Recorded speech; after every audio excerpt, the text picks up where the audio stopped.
Hey everybody, welcome back. Devin, the original Ragnar, the OG, and there are times it's a wonderful thing being me.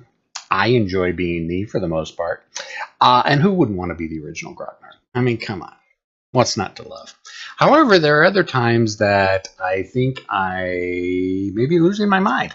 So remember last time, right near the end of the video, I was commenting on being surprised that Soviet T-34-85s had shown up.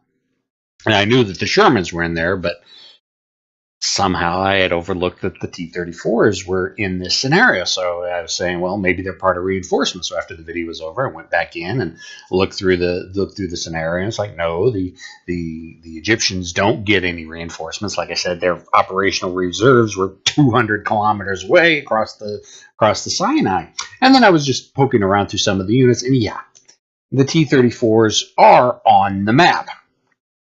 That wouldn't be too bad. It's just that 15 minutes before I had started shooting the entire video, I had gone through the scenario just to get everything set in my mind and figure out how I was going to go through things, and had remembered seeing the T-34-85s 15 minutes before I started shooting the last video. So in the process of a half hour, 45 minutes, completely had forgotten that there were T-34-85s on this map.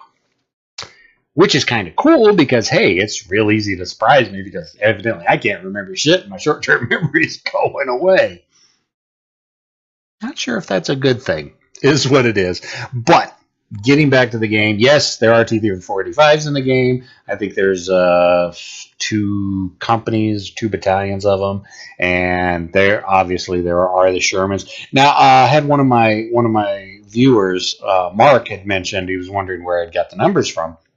And there's a document that was written in, I can't even remember when it was written, but taken from Egyptian official military sources and Israeli sources. It's actually a pretty good write-up on what all forces were at Abu Ageila. And I think the number was 66 T-34s and 44 SU-100s. That's all the Egyptians had. I mean, the Egyptians admit that. The Israelis, that's the casualties they, after the battle was over, that's the casualties they found. That's my phone. And that's not a phone number I recognize. So we're going to ignore it. So that's where I got my numbers from. And I would point people to other sources on the web where I got those numbers from too. But looking at those other sources, they all got their numbers from this report that I found the PDF on. I mean, you go to Wikipedia, you go to any of them on the Battle of Abu Ageila, and it's all pretty much copy-pasted from this document, what the forces were. And like I said, so I'm just going to assume that the Shermans were thrown in for a game balance reason, because I got to assume that Tiller was running the same. The designers at Tiller were using the same sources I've used or what I've come up with. So, anyways, that's what that is. Anyways, so let's go ahead and get back into the game because I don't want to burn through too much time. Yeah. Move hard, move fast, and we're in a dusk turn, so it's going to be night next. Have I got any airstrikes left? Let's see if I got any airstrikes. Ooh, I do have some airstrike. I got that recon. Let's go ahead. Actually, no. Let's go ahead and reconnoiter there. Oh, good. We got some artillery, mortars, headquarters unit. Oh, and I think I did figure out how to speed up the game, the AI's gameplay. So hopefully we won't have an issue with that. Mirages. Mirage is good for infantry or armor. Let's go after infantry, since they're not going to be able to fly till tomorrow. Their anti-aircraft to effect and my bombing of 5 men. All right, so let's break it down now with artillery. Let's see, we got guns and we got infantry. Guns we can overrun easily. Infantry is disrupted. Let's go after guns. And there's always the debate. Nothing in range. People will ask, well, is it good to start off with your artillery or not? If you don't have any targets you plan on assaulting or needing to soften up, I would say to use the artillery first. But if you got targets you want to soften up, definitely definitely use the artillery first. And obviously, if you don't have anything you're going to assault, it probably means you're moving into position to assault. So if you don't have anything that you necessarily need to drop the artillery on right away, then just save it until you run into targets of opportunity. Me, I tend to be a little bit OCD and will burn through all of my artillery in one go, be it at the beginning of the turn or at the end of the turn. A smarter, more clever man would probably ration his artillery out as the battlefield develops.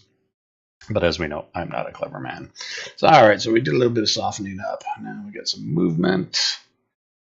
Let's see, we've got a crap. I should have put more artillery on. I don't think I had anybody in range. I could just flat out assault them. They're just guns. Yeah, this is gonna be a painful assault, but I need to break that. This path, from what I've read, this path really shouldn't be here because all the information I've read, there were no paths through this desert. Again, I think it was put in as just to allow the Israelis an easier time moving through rather than there actually having been a path there. Now, there may have been a path there. Everything I've read is that the Egyptians just didn't really pay any attention to the desert areas. Okay, yeah, so I knocked out 3 guns, but I wasn't able to break it. That's unfortunate. These guys. Well, let's move him there. Alright. Just a vehicle to infantry. Lots of infantry. Ooh, we got issues. Blast away at those issues. They're disrupting. Alright, let's go ahead and assault there. There we go. We lost 2 vehicles in that. Yeah, the 30%, it kind of hurts a little bit sometimes. We got to keep advancing here, but we got disrupted issues. Screw it, throw everybody into it.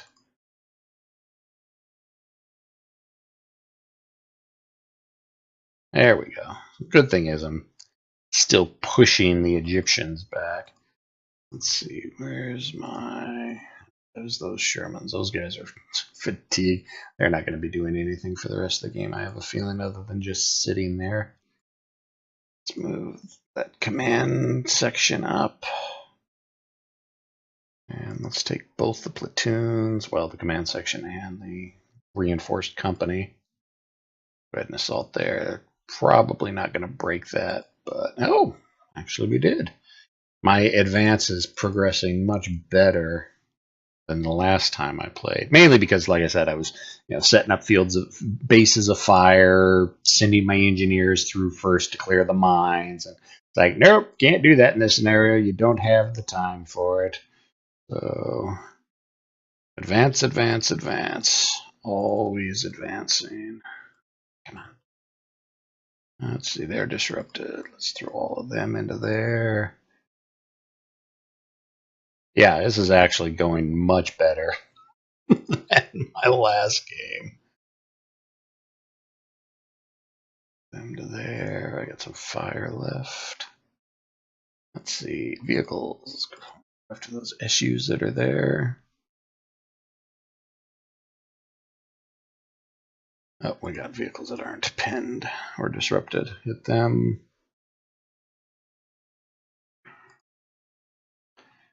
Follow up infantry fire. Let's take out those guns, or try to.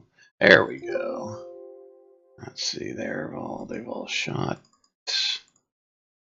So we got headquarters. I'll probably overrun them next turn. Yeah, we got the SUs down here.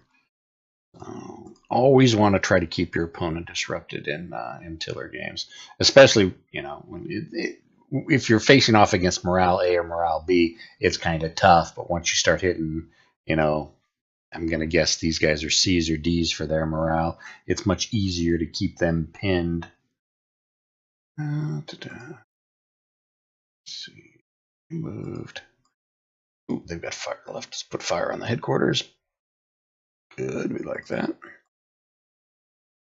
Advance those guys there. Take them out of travel. I really should take that mortar out of travel. Advance him a little bit. He's probably still got movement. Nope. Advance those guys there. Take them out of travel mode.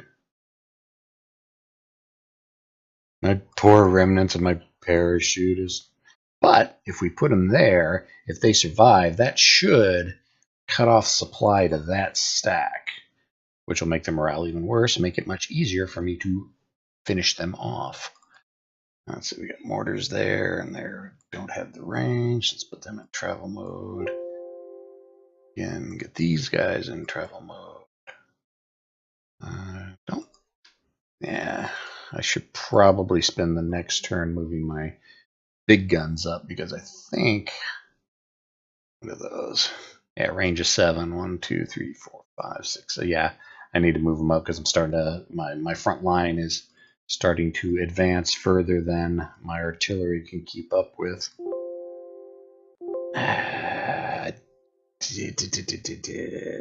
Oh, I can't move into there, so run them into there. Oops. Owie. Can I get there? Okay, yeah, that should. I don't know. That guy, I'm always a little bit fuzzy on exactly how Tiller's lines of supply work. So hopefully that will nip those guys in the bud.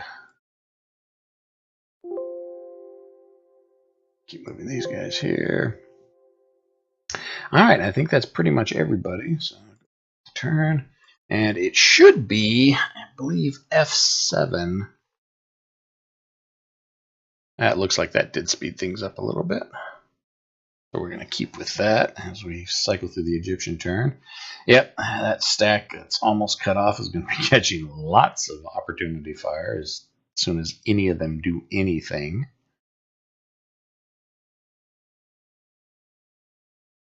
Slowly whittle them down.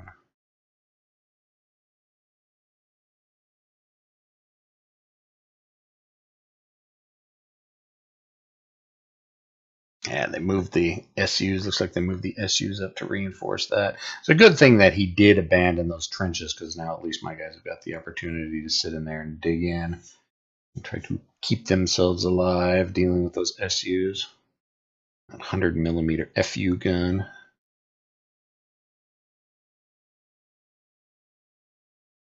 Of course, it's not like the Sturmtiger. It's 300mm, 380mm of FU. Yeah, when you really want to just absolutely have to level something overnight, send a Sturmtiger in. I'm wondering if I should up the pace just a little bit. Nah, because at least at this speed I can still see. All right, night turn, core attachments, 1 artillery unavailable, 1 unit low on ammo, 1 recovered fatigue, 1 engineered, 1 recovered losses.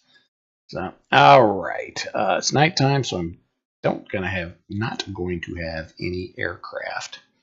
But we do need to move artillery up. So, yeah, 7 hexes. Let's try to relieve some of the congestion. I found the low ammo guy. Let's see. Now, they did not get, they're not out of, or did not get cut off. So, oh, he took out my, that's what it may have been. Looks like he took out the rest of my paratroopers that were there. That's fine. We'll just keep moving on.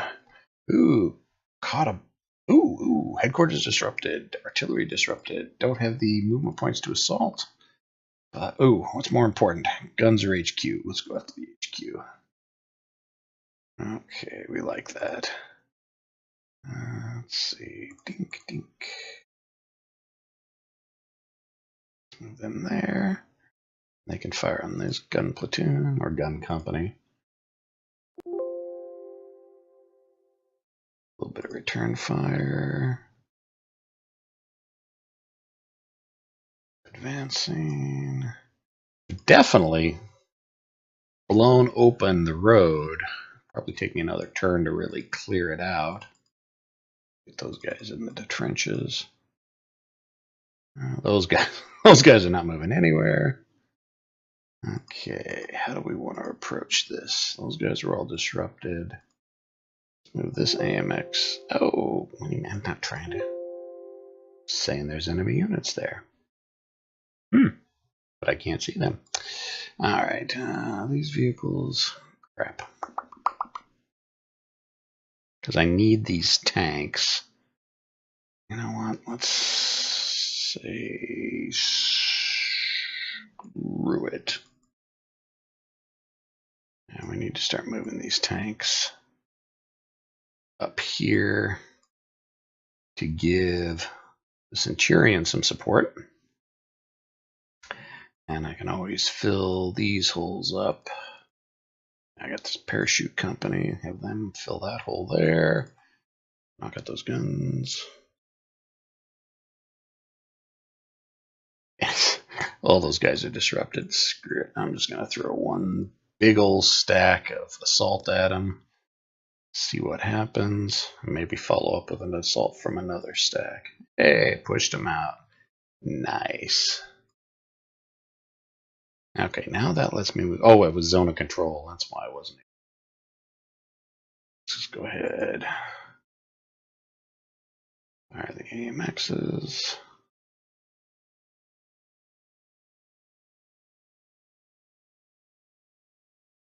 What else we got? We got these guys back here.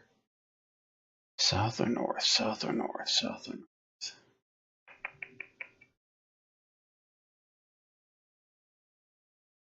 Oh, north. It's going to be a hell of a congestion of a traffic jam. Go ahead and put them into travel mode, and let's head them north then.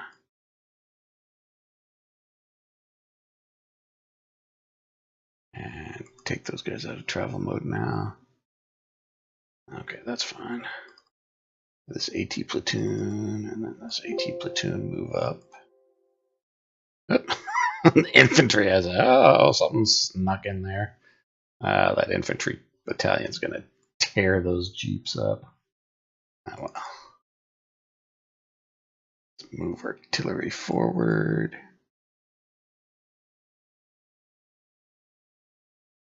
Let's move headquarters forward too. Ariel Sharon. He's got a range of 22. I don't need to worry about his command range.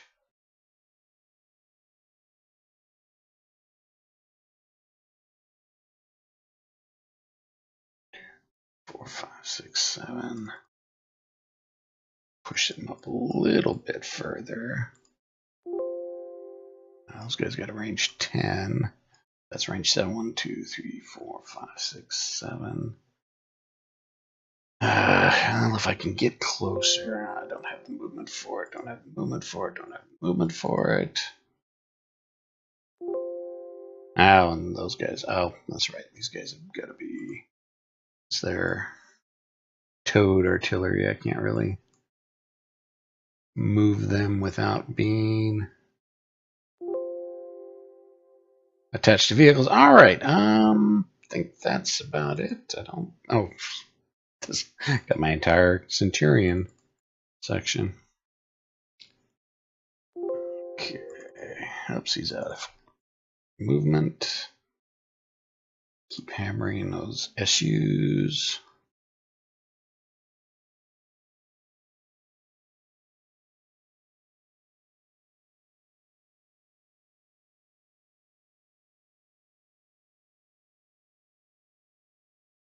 Those Centurions should be just tearing those SUs up.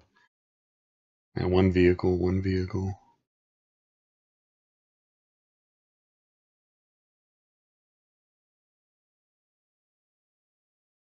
One vehicle. Well, I do have to remind myself it's nighttime as well. That's definitely reducing my chances of killing anything. Drop the artillery on that. Artillery on that.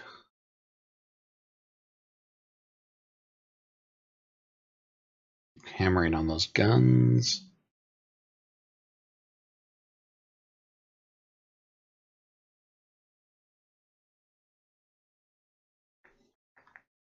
Stop shooting back at me. You're supposed to let me kill you without shooting me.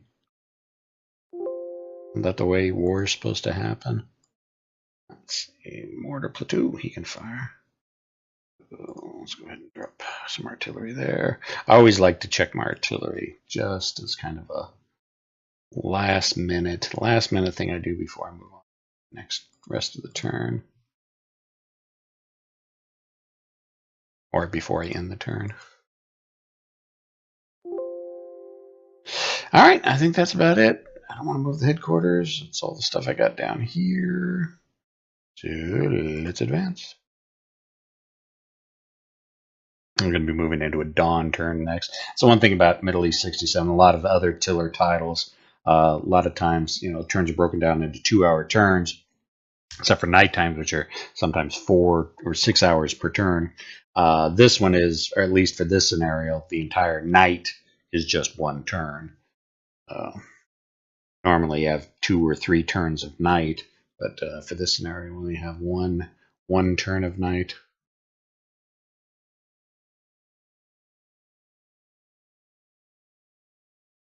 Yeah, at least there we go. Got some disruptions, probably on the SUs. They will probably be able to assault that position next turn, which will allow me to take this force and drive towards Abu Ageila proper. Let's see. I guess I can't do it while the turn's in effect.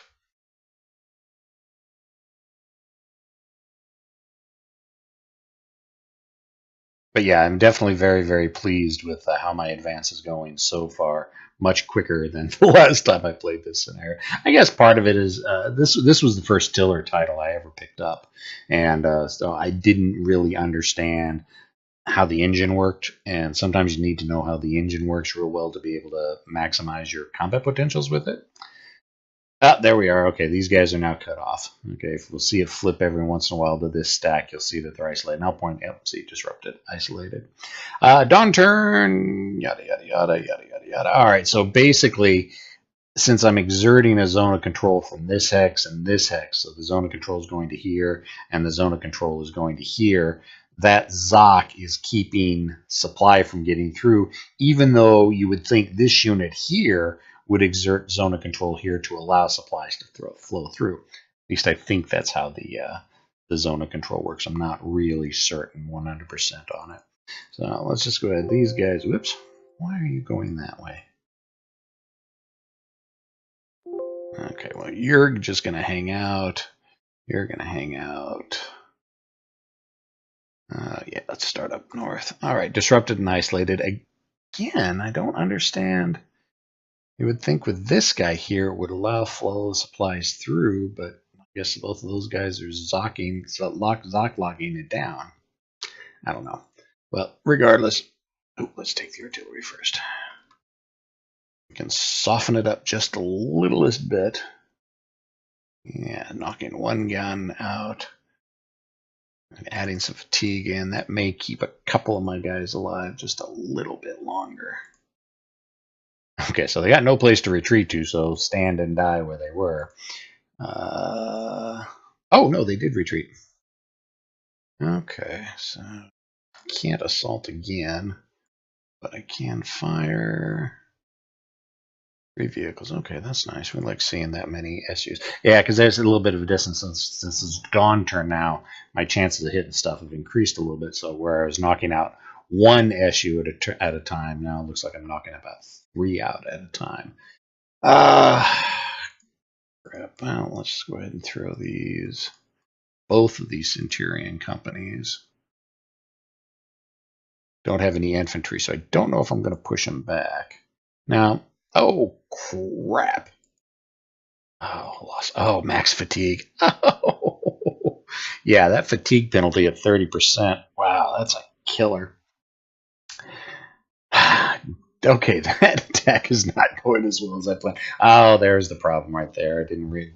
I neglected to see that he's got a full battalion up to a battalion. The way Tiller does his fog of war is if there's one X, there's 1 to 9 vehicles. If there's two X or men, if there's two X's, it's 10 to 99. If it's three X's, it's over 100. So that's how you kind of keep a little bit of a fog of war in. And normally, since Egyptians ran off of Soviet practices anyways, their smallest formation, combat formation in this type of setting would be a battalion. So we're looking at about 500 to 600 men per Egyptian unit. So yeah, okay, I could see how my 18 tanks got tore up. So that kind of settles that. These guys have got to push on to Abu Ageila. And let's see if we can. There we go. Push on to Abu Ageila. I don't want to move there, so these 16 tanks will go here and then there. Got a vehicle, headquarters, SU-100s. Okay, we know what we're going after. Oops. Oh, they're considering, what are those? Considering those a vehicle. Because we got XX vehicles, XX vehicles. So that one. I lost the command. Not that that's going to really hurt me too much, but yeah, I've got the tank unit and the anti-aircraft unit. Of these guys, they'll probably blow those trucks in half. Yeah, those are caddies, less than 10 caddies. Should just, yeah, blew them away and kind of punch. Now we're getting to where all their artillery is. These guys have got to try to cross here at this gully and try to get down here to help put some pressure on Abu Ageila. Can't assault again, so let's just keep firing. And now that we've gotten into their backfield where their artillery is, we like that. And let's go ahead and push into there. Yeah, knocked out all those guns. Put some fire on that position. Ooh, headquarters. Yeah, you knock out the main unit headquarters, and that really has an effect. But, company or battalion headquarters, not so much. Like what I lost up here. So these guys, how many turns left? 5. Push here. They go up and around or through. You know what? I don't have much movement, and I don't want to move into travel mode. So 15 guns. All right, yeah, we like that. Still got double digits of guns there. Dear God. Let's see. Well, let's just go ahead and start picking on infantry before we assault there.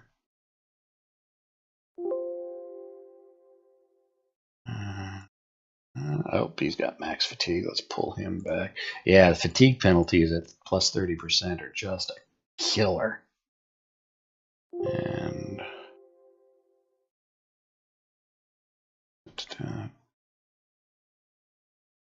all right, we'll have all these guys, all those units thrown to the assault on that hex, and this should go relatively well.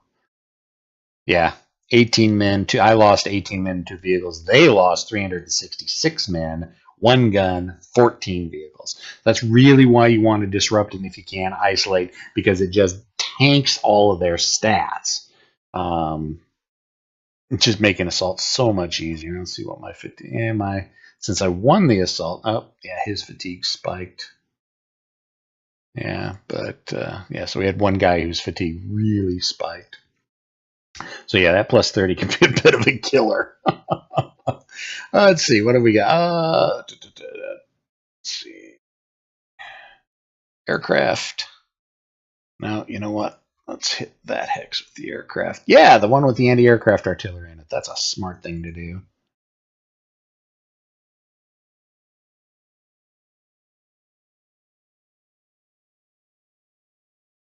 That could have been worse. Okay. Let's take a look-see with recon. If there's anything else out there that could surprise me. No, that looks like that's pretty much it. All right, so last thing to do is the artillery. What do they got range on? Let's hammer the hell out of these guns.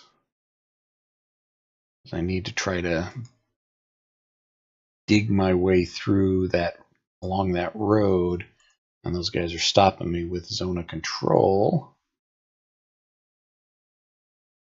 The more guns I can knock out, the less I have to fight through. Wow, there we go. Oh, broken and destroyed. Okay, good. Well, regardless, I was able to clear those guns out. Okay, so let's see what the computer's gonna do. I think I did everything, but yeah. Oops, nobody changed travel mode. Advance to the next turn.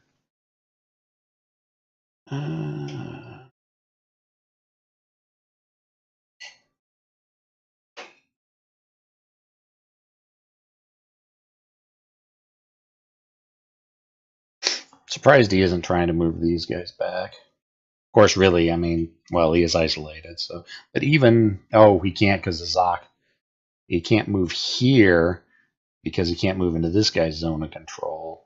And he can't move here because it's in someone's zone of control. So, yeah, all right.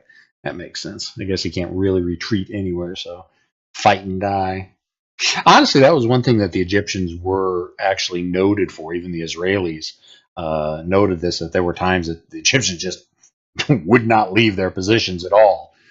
You would think that that type of tenacity would carry over on a broader front, but a lot of the Egyptian army's failings came from higher command and control.